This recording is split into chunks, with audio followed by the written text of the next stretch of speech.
Hello, and welcome back to the Chris McPherson Show Daily Dose. A second hit of tennis inside of 24 hours. What more could you want in the lead up to the Australian Open? We're now going to be here to pick apart the men's draws. We're going to give you your dark horses. We're going to pick apart the quarters, and we're going to let you know who we tip to make the final. And when I say we, of course, we're talking tennis. We bring in the big guns, the biggest backhands, the biggest serves. It's Christian Monaghan from the first serve. We've had fun with the women's. It's now time to talk some men's, Christian. I'm pretty pumped for this draw after having seen it. Yeah, a lot of really fascinating first round matchups here where you can definitely see some upsets across the board, whether that be second round or projected second round matchups. A lot of the seeds are going to find a bit of trouble here, so we'll get into it. There's some dangerous unseeded players that some of them are drawing the first round, including an Aussie, which we'll get to. Let's run through the same process. Let's go through the seeds in the first segment and the first quarter. I'll get there eventually. Carlos Alcaraz, the number one seed on the top line. He's got Corentin Moutet, the 32nd seed. Both of them will play Australians. Adam Walton will play Alcaraz. Tristan Schoolkate will play Corentin Moutet. We've then got Tommy Paul, the 19th seed. Davidovich Fokina, the 14th seed. We go down to the danger man, the wild man that is Bublik, the 10th seed. We've got Kaboli, the 20th seed. Tiafo, the 29th seed. And then Alex de Minaur, the 6th seed. Let's start there. That means a potential quarterfinal matchup. Should he get there for Alex de Minaur? Not exactly a happy hunting ground quarterfinals for Alex de Minaur in terms of Grand Slams. But the first round for me has got alarm bells written all over it. He has been absolutely shafted here, hasn't he, Alex? To get Matteo Berrettini first round, that is just an absolute nightmare. Obviously, former semi-finalist back in 2022, made a Wimbledon final. He's been up as high as, I believe, 4, 5, 6 in the world. He's been crippled by injuries over recent seasons. If not for that, then he'd still be up there, I believe, as a top 5, top 10 player. Just his power, the serve, that 1-2 punch with the forehand is going to cause de Minaur a lot of problems. So to have that matchup so early in the tournament, it's sort of it's a positive and a negative if you're in de Minaur's camp, because on the negative, obviously, yes, Berrettini, we know what he's capable of. He can produce an upset here on paper. You wouldn't be overly shocked. But at the same time, for de Minaur to have this big of a test so early, maybe it's better for him than to play a qualifier, for instance, where you're sort of going through the motions a bit. You're not learning much. He'll learn a lot from this against Berrettini. Could even be 4 or 5 sets. And you just hope for Demon's sake that he's able to preserve as much energy as possible, because he's going to need it with this projected draw, right? Tiafo, potential third round, Bublik, fourth round, and then Carlos, potential quarterfinal matchup. And we know they're head to head, right? 0-5 for Demon. So if he's to make his maiden Grand Slam semi, it's going to have to be done the hard way yet again.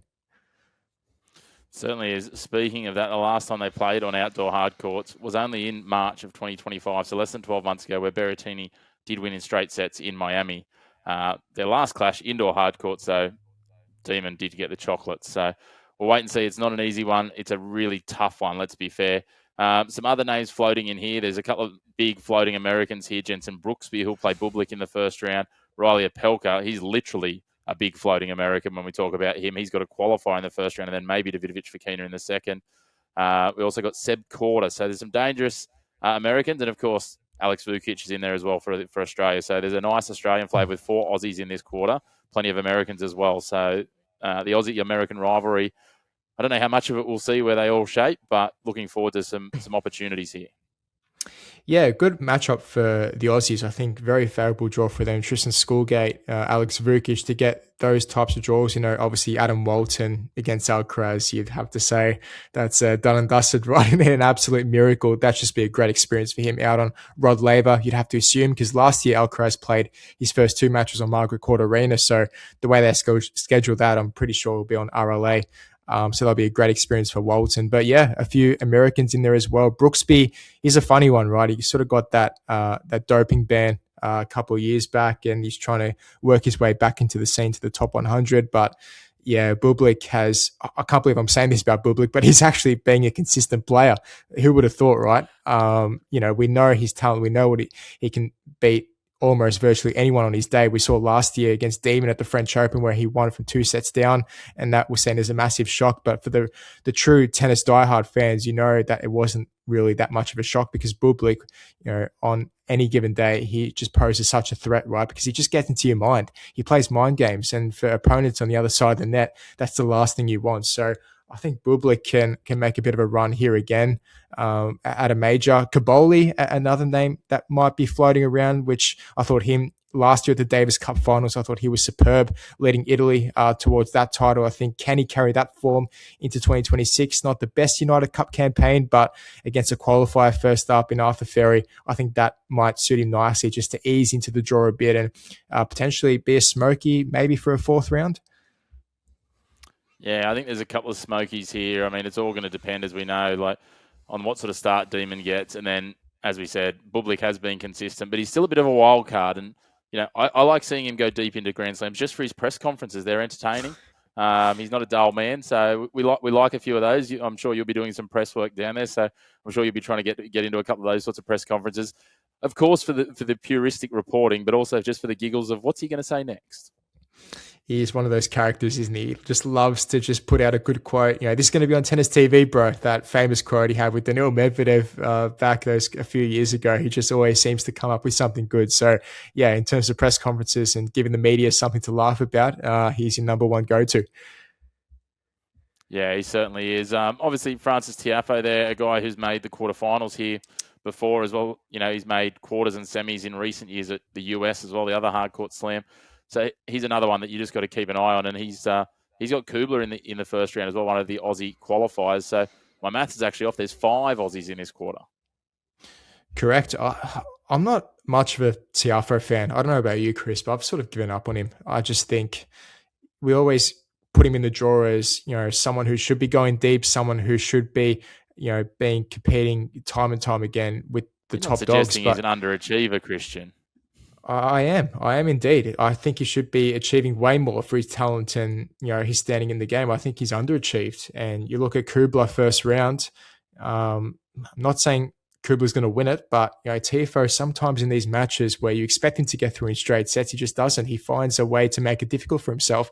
He just loves to do it. Same as Bublik. The pre-Bublik version where you thought very inconsistent. Tiafoe has been like that through most of his career. Yes, he's made a couple of Grand Slam semis, I believe at the US Open, but all in general, I just expect a lot more from him. So I'm not expecting him to go too far in this draw, to be honest. Yeah, it'd be an interesting one. It'd be great for Kubler if he can win, because then he'll get the winner of Comasana and an American wild card in Kipson. So that could open up, and imagine that De Minaur versus Kubler in the third round, all Aussie encounter. We like those. That could be nice, but We'll wait and see. A lot of water to go under the bridge before that happens. Let's move on to the second quarter, which I think is interestingly poised. We've got Alex Zverev, the 3rd seed.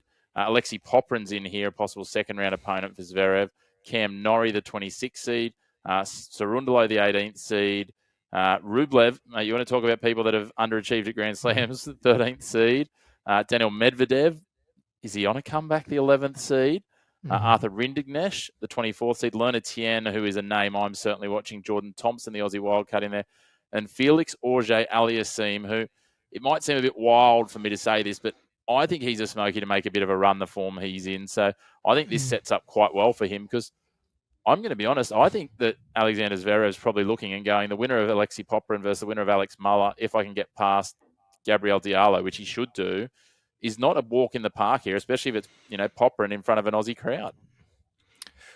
Honestly, I don't even think Diallo is going to be a walk in the park first round. If you've watched Diallo, some of his tennis that he's capable of producing, it can be a very dangerous threat. In saying that, he experienced an upset against Andrei Vavasori, who we know is a double specialist, who somehow he won that game in straight sets in Adelaide, which is a real shock result. But besides that, I think Diallo, if he can catch Zverev off guard here, first round, trying to settle into it, he won't be in his sharpest form. I think, I don't know, could pinch a set or two, expecting obviously Zverev to go through. But if he plays Poprin in the second round, again, it's not easy. Also, albeit given Poprin hasn't still yet to win a match in 2026, he's been in some poor form of late. But it takes the Australian crowd to get behind, someone like Popperin who thrives off that energy.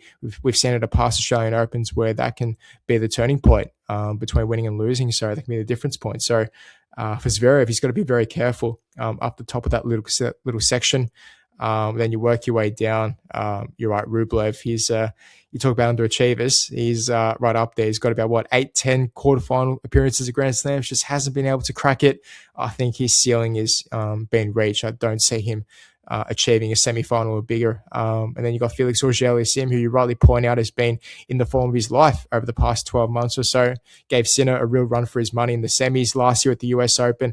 Backed it up in the ATP finals with the semi-appearance there as well. So he's got the game, and I'm looking at this draw here. You've got an unfit Jordan Thompson, potential second round, or Cerundolo, Nuno Borges in the first round prior to that for Felix. So should be able to get through those fairly unscathed. And from there, once you can conserve your energy and build yourself up into a bit of form, he can be dangerous, seeing as a 7th seed. Yeah, he certainly could. An interesting stat that I came across while I was doing a bit of prep here.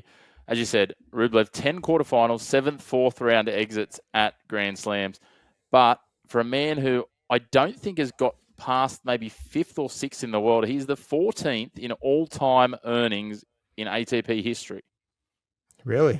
That's a shock. So $31 million to wipe his tears on. I think he'll be okay. But yeah, I don't expect. Can I give you another? Can I give you another stat? Sorry, one more stat on Rublev. Yeah, go for it. The last time that a player not named Alcaraz or Sinner won in a tournament where Alcaraz and Sinner both played was Rublev back in 2024. That's how long it's been since no one named Sinner or Alcaraz has won in the same tournament. That is unreal, I think. Yeah, well, it's an interesting one, isn't it, when you look at that? But there's a couple of pieces of history that are not that useful. The $31 million would be much more useful. But obviously, in terms of this section, we've focused on that. Cam Norrie, another one there that we've seen some better glimpses from him. The hardcore's not probably his favoured surface, but even for him, he's probably looking at this and going, I'm a chance, especially if Zverev falls in that second or third round. Well, the third round would be against Cam. But then it, opens up and, Rublev or Cerundolo is a possible 4th round. This could open up for a little bit of a wild card quarterfinalist coming through, whether it's a Popperin, whether it is a Cam Norrie, whether it's a Cerundolo, whether it's a Matteo Arnaldi. Yeah, for sure. And don't forget about Daniil Medvedev as well, because he's been in some pretty good form as well of late. Obviously winning Brisbane, the ATP 250 event there. He's separated with his coach after the US Open last year, but I think he's gotten his act together. He can make a deep run too. He's made three finals at Melbourne Park. He's lose count of the amount of finals he's lost. I think Medvedev as well can be a real sneaky to make a really deep run. The key Medvedev sits on the other side of that quarter though, right? So he would have to get past either Lerner Tien or Felix Auger-Aliassime, which was the next thing I was going to get to. That's a possible third round matchup. That is a pretty handy clash.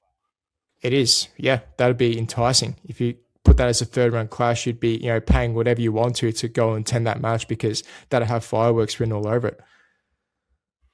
Certainly will. Felix Auger-Aliassime, before we wrap this, he plays against a guy who always seems just a little bit entertaining. He'll do something that'll keep you on your toes for at least a set or two in Nuno Borges as well. He just sort of floats around. Never really goes too deep in these, but he always seems to, take someone that extra set that they don't want to go to in the first or second round. Yeah, Borges knocked off Grigor Dimitrov a couple of years back at the Oz Open. That was an upset there because back then Dimitrov was off a Brisbane title win and he was playing himself into some really positive Grand Slam form. But Borges is one of those who can, pull off a surprise or two. But if it was a Felix version of a couple of years ago, I'd say Borges has a real chance here to knock him off, but not this version of Felix. I just don't see it. No, I think it'll be a little glimpse of highlights for the Portuguese fans who get nice and rowdy, and that might be it. We move on to the next quarter, and this is your man at the top, Mr. Musetti, the 5th seed. He is there. We'll talk about his match in a moment, but Rafael Collignon, who is a man that has broken Australian hearts before, so we'll come back to. They will play in the first round. Stefanos Tsitsipas is the other seed in this section. We'll come back. This is quite loaded here. We've then got Yuri Lehechka, Taylor Fritz, the 9th seed in that segment together. We then go down to Jakub Mensik. Potential third round for him against Talon Griekspoor, which I think young Jakub Mensik would have been quite happy with. Brandon Nakashima, who will potentially match up with a 4th seed by the name of Djokovic. So there's certainly some interesting seeds in this one, but I want to go back up into that top section and just read through a bunch of other names that are going to be alongside Musetti, Tsitsipas, who could be dangerous, but we know is, again, not at his best. But you've got the experience of Grigor Dimitrov. You've got Sonego in there. You've got Mahatch in there. You've got Stan Wawrinka in there. And then you've got Jan Leonard Struff in there, who is still probably dining out on some of his previous first-round glories. But there's some interesting names, and Vit Capriva as well, who can be a bit difficult to check. So there's certainly some names there that could be a handful for some of these seeds coming through that little bit. I think Stan Wawrinka, the wild card, might make a bit of a deep run here. Hiro Leheshko's been injury prone over the last bit. He had to pull out, I believe, in his last tournament he had to feature in. He hasn't been able to get his body 100% right. Stan's playing some really good tennis. Don't let age fool you. I know he's 40 years old. I know it's his last year on tour. He's farewell, former Australian Open champion. Everyone wants to send him off well, but I think Stan's not here to make up the numbers. I think given this draw in front of me, I think he can pose a few threats. Taylor Fritz, potential third round opponent. I think that's where the road could end for him. Or you think so, given Fritz and the quality, the caliber of his play and his style, you'd have to give the edge to Fritz there. But Wawrinka is someone who I'm keeping an eye out for. And you want to see that sentimental touch. You want to see Wawrinka go as far as possible. We saw what happened at the United Cup, right? And they were devastated, he and Bencic, that they lost. And, I think originally, when we did the preview, we said these guys could be a little bit smoky here in terms of, the danger they could conjure and create. A couple of these players, Stefanos Tsitsipas, we saw some glimpses from him as well. So there's a couple of guys here who could, just maybe be challenging enough to maybe wind a little bit of the clock back. But I guess only time will tell. And Taylor Fritz hasn't exactly been at 100% all through the United Cup either. So if he, he has had some injuries before that have disrupted his run. So if a few things fall in old Stan's favour, I'd like to know the stats on the furthest a 40-plus-year-old has made it in a Grand Slam. That might be something we need to pull out because I'm sure there's been some that have made some runs, but it'll certainly be interesting. We moved down to the next bit. Jakub Mensik, I talked about if he can get to the third round, it shapes up pretty well. There's a couple of guys floating in there that could be dangerous for the Talon Greek Sport and him. For Mensik in the first round, Pablo Carreno Busta, he will try and take you to 5 sets. Even if he's winning easily, he seems to then manage to turn it into 5 sets, Carreno Busta. You then got Hubie Hurkacz and Zizou Bergs. And Hurkacz, it's not that long ago that this guy was a top 10 player. And he's played some very good tennis, speaking of the United Cup. He was the one that, beat Wawrinka in 3 sets in the final. Hurkacz is a name who I think can go deep. I think we were talking, you and I, Chris, off air before recording, and Hurkacz is one of those names who pops off the list to say, you don't want to be facing him given what he just produced at the United Cup, taking Poland all the way to that title. He was really influential there, and I would have thought it would have taken him a bit more time to come back from those couple of surgeries that he had to undergo. It's been a long journey back for him, but to see him playing some of his best tennis again, I think it's going to pose a big threat for this section of the draw. So watch out for him because, potential third round against Jakub Mensik, why can't Hurkacz win that? Why can't he go deep? I can see it, given what we've seen over in January so far. So wouldn't put it past it at all. I've been looking at my brackets because we've got the $10 million challenge, which if you haven't gone and had a crack at it, just go and have a crack at it. $10 million if you can predict the perfect bracket.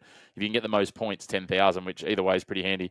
And in a lot of the permutations I've got, Hubie gets through. Unfortunately for him, he gets to the 4th round and he meets a guy who's got an 0-8 record against, who happens to be called Novak Djokovic, speaking of the elder statesmen of our game. So Djokovic's little segment here to get through to the 3rd round, I don't see, unless he's genuinely harmed or hurt, that he should just get through to the 4th round here, right? Like Nakashima, Bautista Agut, even Martinez in the 1st round. I don't see any of these guys really challenging Djokovic if he's close to on. No, I'm with you. He had a practice run out at Rod Laver Arena earlier today when I was there at the grounds. He played Francis Tiafoe a couple of practice sets. Djokovic won it pretty comfortably, straight sets. So it's one of those Djokovic things where you think he's injured and he just comes in, strolls into the Australian Open, and he's sort of good as new. So I don't expect too much dramas in those early rounds. I think he should breeze through those first 3 rounds into the 4th round. And we know his experience at Melbourne Park, 10-time champion. I think it have to be some sort of significant injury or another hamstring tear, something along the lines of that to really hamper his chances. Because for me, probably quarters to semis, he'll be aiming for once again. Yeah, the one thing I'll be watching is that little segment at the top, as we talked about. Mm. Possibly Mazzetti's something to go in the second round, maybe a Dimitrov Tsitsipas in the second round. That'd be a cool match as well. Then the winners of that play, then they could end up against, a Stan Wawrinka or, maybe a Taylor Fritz. That whole segment of the draw getting through to the fourth round and the quarters has really got me excited. But let's move on. Let's talk the final quarter of the draw. We've got Blake Shelton at the top of this. He's got Hugo Humbert in the first round. Dane Sweeney, the Aussie, qualifies here. Rinky Hijikata's here. The emerging star who's come from absolutely nowhere in the last 9 months, Valentin Vachereau, is there as well, who's a cool story. The number 30 seed, Denis Shapovalov, the 21st seed. You got some guys by the names of Cilic and Munar, who we've seen a bit of in late recent times. Casper Ruud's got Bellucci in the first round. Then we go down Hatchinov, who's always someone that kind of floats dangerously on hard courts. O'Connell, the wild card, who's got Bassavaretti, the qualifier from America, who we can talk about later, but probably shouldn't be here. It was only that his opponent didn't really know how tie breaks worked in qualifying. Pesci Pericard, Baez, Christian Garin, Darderi, the 22nd seed. We then go down to Fonseca, and you'll get angry if I don't mention all the Italians. So Luca Nardi, James Duckworth, the wild card, who's got Dino Prismic, the lucky loser, and the reward for the winner of the wild card and the lucky loser, more than likely a second round matchup with a guy called Jannik Sinner, the two-time defending champion, who is the fittingly number 2 seed. A perfect second round matchup if you're either Prismic or James Duckworth. You'd be saying, "Oh, I've got a big chance to knock off the back-to-back champion." But no, in all seriousness, for Sinner, that's for one game. Yeah, potentially. But no, I think Sinner should be breezing through this little section of the draw. There's no one there, albeit João Fonseca. How fit is he going to be? Is he even going to rock up to the first round of the tournament? Because we know he's had quite a few niggling injuries as of late. Had to pull out of Adelaide, the most recent tournament he couldn't take part in.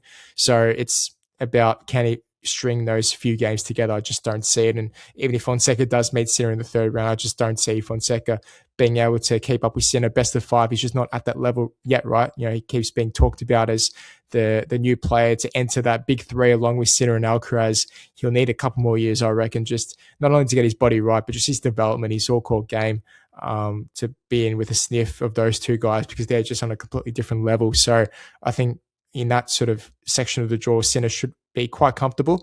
But then you picked out earlier pre-recording, Chris, this little section here: Pesci Pericard, Sebastian Baez, Christian Garin, and then Luciano Darderi. They've got a bit of something each, don't they, that they can sort of bring to the table. So in terms of a mixture of everything, I think that's going to be a really fascinating first couple of rounds there to see who progresses to the third round out of those 4 names.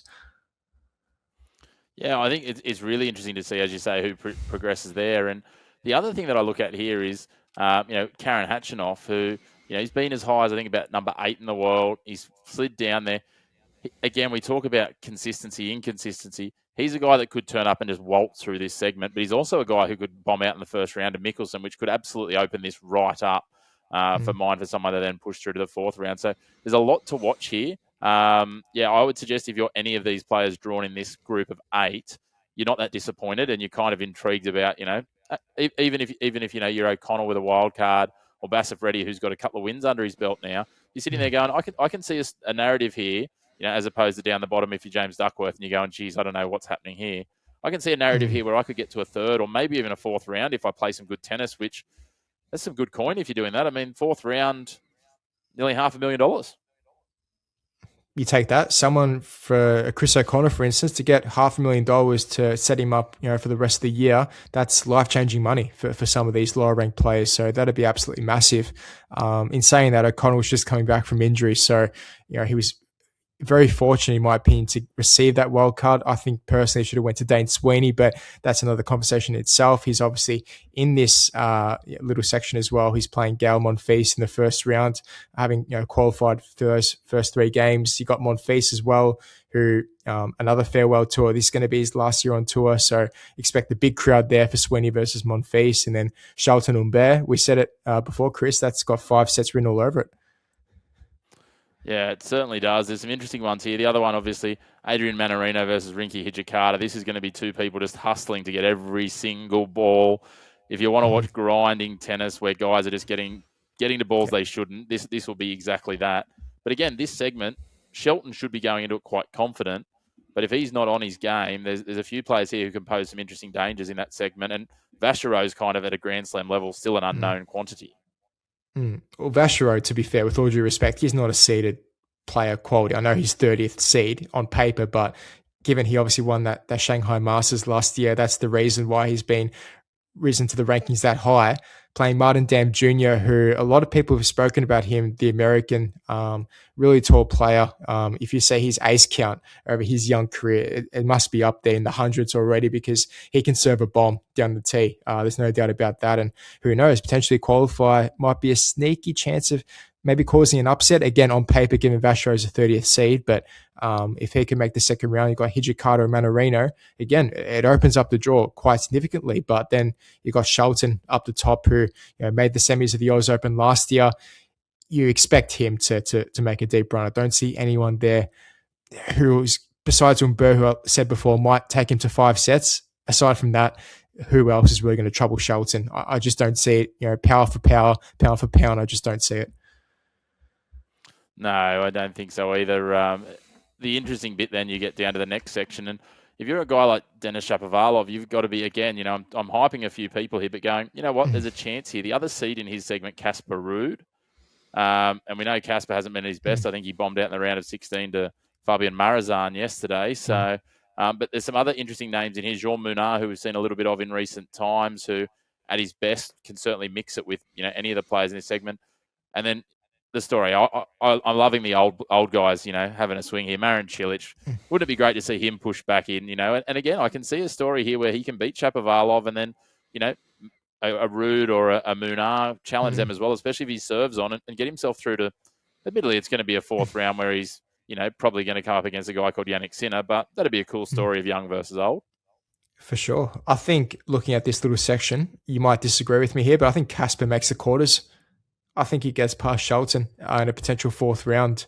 Just looking ahead at that, I think it happens. I think his match against Diminor at the United Cup showed me that he's just improved his game because he's dropped off a bit, right? It just wasn't quite the same player we've been accustomed to over the past 12, 18 months.